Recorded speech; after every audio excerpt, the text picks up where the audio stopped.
इनका झंडा अपराधी और माफियाओं को बचाने के लिए था।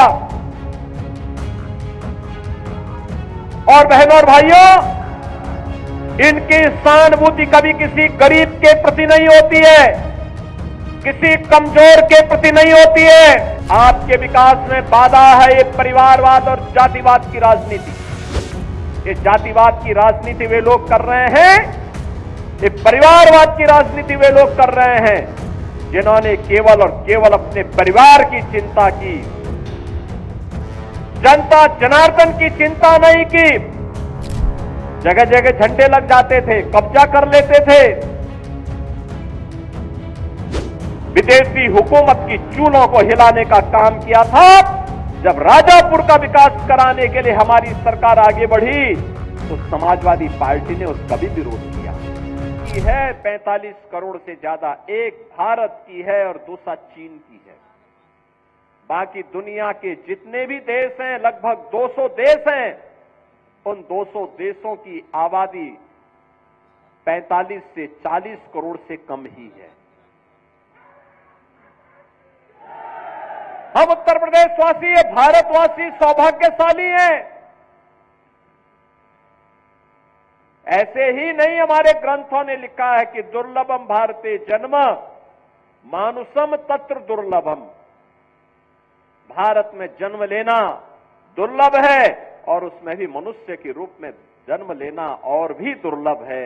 और प्रयागराज महाकुंभ इस बात का एहसास करा रहा है। पूरा देश, पूरी दुनिया, हर सनातन धर्मावलंबी बिना जाति के, बिना पंथ के भेदभाव के एक संगम में स्नान कर रहा है, गौरव की अनुभूति कर रहा है। मां गंगा का आशीर्वाद, भगवान प्रयागराज का आशीर्वाद उस संगम के माध्यम से प्राप्त हो रहा है।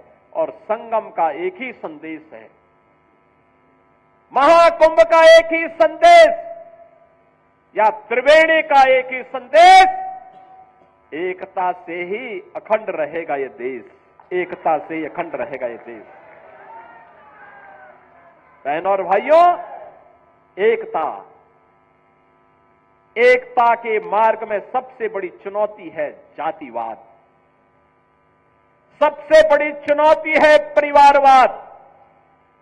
और आज उसी परिवारवाद पर प्रहार करने के लिए मैं आपके पास आया हूं, उसी जातिवाद पर प्रहार करने के लिए मैं आपके पास आया हूं, आपसे अनुरोध करने के लिए, आपसे अपील करने के लिए। आपके विकास में बाधा है ये परिवारवाद और जातिवाद की राजनीति। आपके विकास में बाधा है ये बांटने की राजनीति।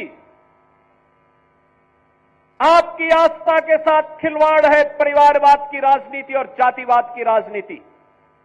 ये जातिवाद की राजनीति वे लोग कर रहे हैं, ये परिवारवाद की राजनीति वे लोग कर रहे हैं जिन्होंने केवल और केवल अपने परिवार की चिंता की, जनता जनार्दन की चिंता नहीं की। किसी दलित, किसी वंचित, किसी पिछड़ी जाति के व्यक्ति का, किसी का भी इन्होंने कभी उत्थान नहीं किया। याद करिए, अयोध्या जनपद का ही पुराना जनपद है अंबेडकर नगर जनपद, इसी से अंबेडकर नगर जनपद बना। और जब ये पुराना जनपद अयोध्या था तब इसी जनपद में पैदा हुए थे स्वर्गीय राम मनोहर लोहिया जी, डॉक्टर राम मनोहर लोहिया। लोहिया जी ने एक बात कही थी समाजवादियों के लिए। उन्होंने कहा था, संपत्ति और संतति के चक्कर में जो पड़े वह समाजवादी नहीं। आप मुझे बताओ, ये आज के समाजवादी तो संपत्ति के ही चक्कर में ज्यादा पड़े हैं। जो प्लॉट खाली है वह प्लॉट हमारा है, उस पे सब जगह इनके झंडे लग जाते थे, जगह जगह झंडे लग जाते थे, कब्जा कर लेते थे। इनका झंडा अपराधी और माफियाओं को बचाने के लिए था। और बहनों और भाइयों, इनकी सहानुभूति कभी किसी गरीब के प्रति नहीं होती है, किसी कमजोर के प्रति नहीं होती है। ये लोग उस हर कार्य का विरोध करते हैं। आप देख रहे होंगे समाजवादी पार्टी के अध्यक्ष का, पूर्व मुख्यमंत्री का बयान, महाकुंभ को लेकर के जब पूरा देश और पूरी दुनिया प्रयागराज की धरती की ओर आकर्षित हो रही है, तब ये रोज महाकुंभ के बारे में दुष्प्रचार करते हैं, रोज दुष्प्रचार करते हैं, यानी दुष्प्रचार करके भारत की आस्था के साथ खिलवाड़ करते हैं, आपकी आस्था के साथ खिलवाड़ करते हैं। याद करिए 22 जनवरी 2024 को जब अयोध्या में आदरणीय प्रधानमंत्री श्री नरेंद्र मोदी जी के कर कमलों से 500 वर्षों का इंतजार समाप्त हुआ और प्रभु रामलला अयोध्या में विराजमान हुए, समाजवादी पार्टी ने तब भी विरोध किया था। समाजवादी पार्टी ने तब भी विरोध करके आपकी आस्था के साथ खिलवाड़ किया था। ये वही समाजवादी पार्टी है, ये वही समाजवादी पार्टी है। ये समाजवादी पार्टी के हाथ कार सेवकों की खून से सने हुए हैं, जिन्होंने सरयू मैया को कार सेवकों के खून से लाल करने का काम किया था। अयोध्या की गलियों में निर्दोष कार सेवकों पर गोलियां बरसाई थी। ये वही समाजवादी पार्टी है। अयोध्या में राम मंदिर का विरोध करती है, महाकुंभ का विरोध करती है। जब हम लोगों ने प्रधानमंत्री जी की प्रेरणा से अयोध्या के इंटरनेशनल एयरपोर्ट का नामकरण महर्षि वाल्मीकि के नाम पर रखा, समाजवादी पार्टी ने उसका भी विरोध कर दिया। जब आदरणीय प्रधानमंत्री जी के नेतृत्व में काशी में सदगुरु संत रविदास जी की जन्मभूमि क्षीर गोवर्धन का विकास होने लग गया, तो समाजवादी पार्टी ने उसका भी विरोध किया। जब महर्षि वाल्मीकि जी की पावन जन्मभूमि लालापुर उनकी साधना स्थली है, लालापुर के विकास के लिए हमारी सरकार ने पर्यटन विकास की योजना के माध्यम से कार्य करना प्रारंभ किया, समाजवादी पार्टी ने उसका भी विरोध किया। जब संत तुलसीदास जी, जिन्होंने रामलीलाओं के माध्यम से मध्यकाल में विदेशी हुकूमत की चूलों को हिलाने का काम किया था, जब राजापुर का विकास कराने के लिए हमारी सरकार आगे बढ़ी, तो समाजवादी पार्टी ने उसका भी विरोध किया।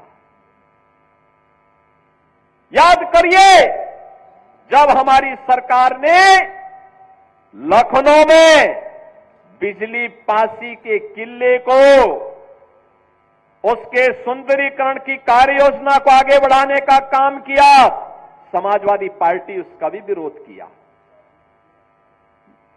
समाजवादी पार्टी जब हमारी सरकार ने महाराज सोहेल देव के विजय स्मारक को बहराइच के अंदर भव्य रूप देने का काम किया, समाजवादी पार्टी उसका भी विरोध की।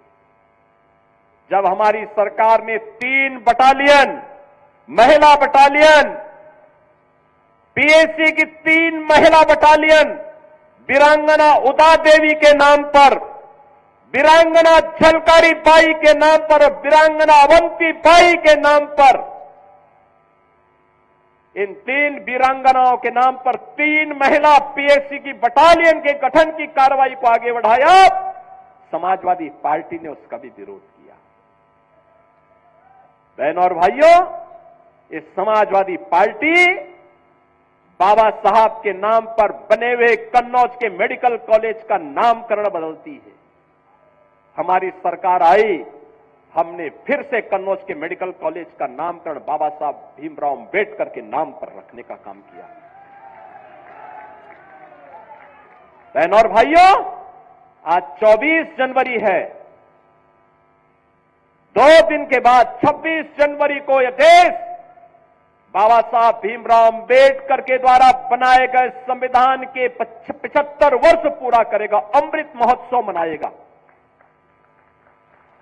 भारत के संविधान पर हम सबको गौरव है जो संविधान बाबा साहब भीमराव अंबेडकर ने भारत को दिया। उत्तर से दक्षिण तक, पूरब से पश्चिम तक, पूरे भारत को एकता के सूत्र में जोड़ने वाला भारत का संविधान, जाति भेद को समाप्त करते हुए वंचितों को, दलितों को, पिछड़ी जाति के लोगों को उसका हक देने वाला भारत का संविधान, इस समाजवादी पार्टी बाबा साहब भीमराव अंबेडकर का अपमान करती है, सामाजिक न्याय के महापुरुषों का अपमान करती है। ये समाजवादी पार्टी अयोध्या में राम मंदिर का विरोध करती है, काशी में काशी विश्वनाथ धाम का विरोध करती है, संत रविदास जी की पावन जन्मभूमि के सुंदरीकरण कार्य का विरोध करती है।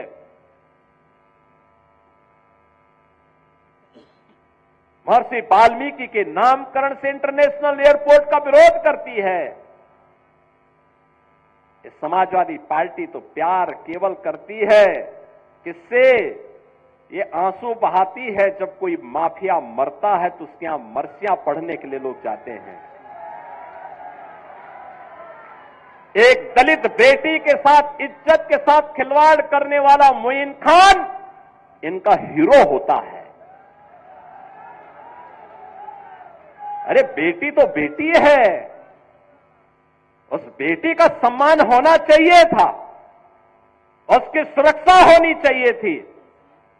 सफाई दे रहे हैं कि डीएनए जांच होनी चाहिए। अरे उस बेटी का बयान पर्याप्त है,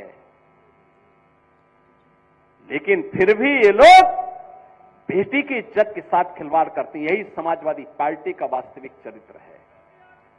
और इसलिए बहनों और भाइयों, मैं आप सबसे कहने के लिए आया हूं, आज मैं आप सबसे यही बात कहने के लिए आया हूं, ये लोग लगातार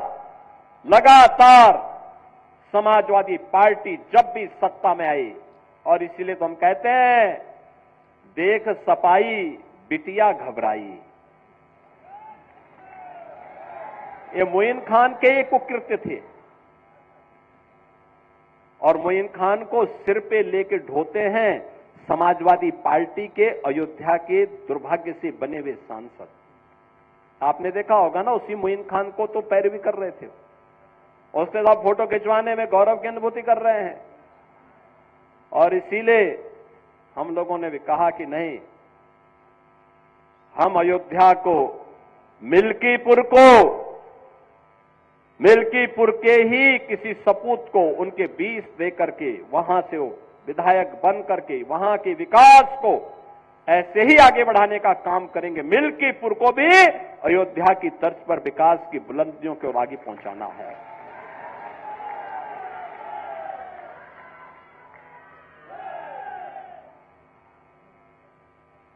कुमारगंज का कृषि विश्वविद्यालय आचार्य नरेंद्र देव जी के नाम पर है, और ये विश्वविद्यालय का उन्नयन किस तेजी के साथ आज हो रहा है, ये किसी से छुपा हुआ नहीं। आज इसमें नई नई फैकल्टी आ रही है, नए नए संकाय वहां खोले जा रहे हैं, नए तरीके से आगे बढ़ रहा है। और हम तो ये भी कहने के लिए आए हैं कि हेरिंगटनगंज का नाम ही क्यों नाम रहेगा, ये नाम भी तो किसी स्वामी वामदेव के नाम पर और किसी विष्णुनगर के नाम पर भी तो आगे बढ़ना चाहिए।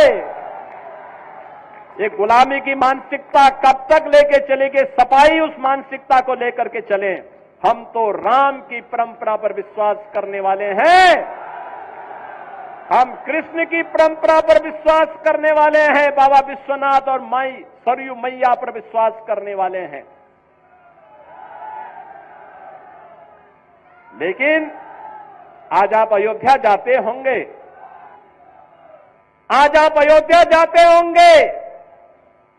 बहनों और भाइयों, अयोध्या का विकास हुआ ना? वहां अयोध्या देखो ना, ये समाजवादी पार्टी वहां कार सेवकों पर गोलियां चलाते थे। आज आप अयोध्या का कोई व्यक्ति दुनिया के अंदर कहीं जाएगा, अयोध्या का नाम लेंगे, लोग बड़े सम्मान के साथ आपको गला लगाते हैं। उसकी आंखों की, चेहरे की मुस्कान बताती है कि आपके प्रति सम्मान का भाव है। यह है आज आपका सम्मान। यह सम्मान मोदी जी के विजन के कारण, प्रधानमंत्री मोदी जी के विजन के कारण आज आपको ये सम्मान प्राप्त हो रहा है। समाजवादी पार्टी का बस चलता तो अयोध्या से आपका नाम भी हटा देता। पूरी ताकत उसने लगाई थी, पूरी ताकत लगाई थी कि गुलामी के ढांचे को कोई कुछ टस से मस न कर सके। लेकिन हम लोग कहते थे चाहे कुछ भी हो, गुलामी का ढांचा तो हटेगा जरूर। और बहनों और भाइयों, आज गुलामी का ढांचा ही नहीं हो घटा है। इनके जितने भी ऐसे शागिर्द थे जो बेटी और बहन की सुरक्षा के लिए, किसी व्यापारी की सुरक्षा के लिए, उत्तर प्रदेश के किसी नागरिक की सुरक्षा के लिए, किसी दलित, किसी वंचित, किसी किसान की सुरक्षा के लिए जो खतरा बने हुए बड़े बड़े माफिया थे, दुर्दांत माफिया थे, जो जहां देखो वहां की जमीन को कब्जा करते थे, सुरक्षा में सेंध लगाने का काम करते थे, उनको भी कहा गया कि भाई देखो तुम्हारी यात्रा पूरी हो गई है, अब तुम जन्नत के हकदार नहीं हो, अब जाओ, राम नाम सत्य है भी तुम्हारे लिए नहीं पढ़ा जाएगा, तुम जहन्नुम की अपनी यात्रा में आगे बढ़ते जाओ। और बहनों और भाइयों, आज आप देख रहे होंगे कानून व्यवस्था की जब बात होती है तो उत्तर प्रदेश ही नहीं, देश के अंदर लोग कहते हैं उत्तर प्रदेश की पुलिस बहुत अच्छा काम कर रही है। आपने देखा होगा अभी हमारा एक इंस्पेक्टर भी, उत्तर प्रदेश पुलिस का एक इंस्पेक्टर शहीद हुआ है। माफिया और अपराधियों का वो दूसरी ओर से आए थे, लेकिन अब शेष उत्तर प्रदेश में शांति है, सुरक्षा का माहौल है। हर बेटी को, हर बहन को, हर एक को सुरक्षा प्रदान करना इस सरकार का दायित्व है। और नहीं तो समाजवादी पार्टी की सरकार के समय जब भी कोई पर्व और त्योहार आता था, एक दंगा शुरू हो जाता था। बेटी सड़क पे नहीं निकल सकती थी, व्यापारी की संपत्ति पर कभी भी ये लोग कब्जा करते थे, किसान के ट्यूबवेल में चोरी कर लेते थे, गाय और भैंस की भी चोरी हो जाती थी, यही तो करते थे लोग। और जो जितना बड़ा डकैत होता था, जितना बड़ा माफिया होता था, उसको समाजवादी पार्टी में उतना बड़ा ओहदा मिल जाता था। यही तो इनकी पहचान थी। और पहचान का संकट इन युवाओं के सामने होता था। उत्तर प्रदेश के बाहर जाते थे, लोग बोलते थे पहले कि उत्तर प्रदेश से, लोग उसकी तरफ से मुंह मोड़ लेते थे। और बहनों और भाइयों, मैं आज आपसे कह रहा हूं, आज उत्तर प्रदेश का दिवस भी है। आज ही के दिन 1950 में नोटिफिकेशन निकला था उत्तर प्रदेश के नाम से, आज ही के दिन निकला था। 2 जनपद उस समय जुड़े थे उत्तर प्रदेश में, वाराणसी भी और रामपुर भी। और 1950 में तब उत्तर प्रदेश का गठन हुआ था, आज ही के दिन। 75 वर्ष आज उत्तर प्रदेश ने पूरे किए। ये 76वें वर्ष में हम प्रवेश कर रहे हैं। और इन 76 वर्षों में अगर आप देखेंगे तो जिस गौरव के साथ उत्तर प्रदेश का नागरिक सिर उठा करके पूरे देश के अंदर जाएगा, हर व्यक्ति अयोध्या के साथ साथ उत्तर प्रदेश के नाम पर भी आपको सम्मान देने को आज तैयार है।